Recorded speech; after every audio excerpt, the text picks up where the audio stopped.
Gusto ko lang pong ilarawan sa iyo paano ba maghanap ng trabaho. Ito si Ashira, isang estudyante sa kolehiyo.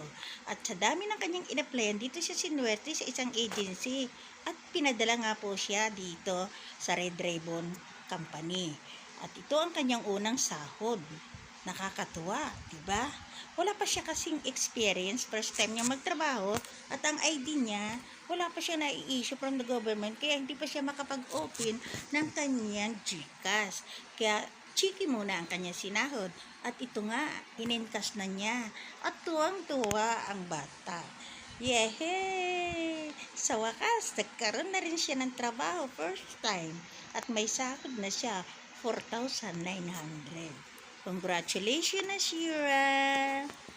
May first job na siya, mayroon na siyang trabaho at mayroon na siyang sahod. At syempre, may pampabenas pa. Mayroon siyang blowout na pizza.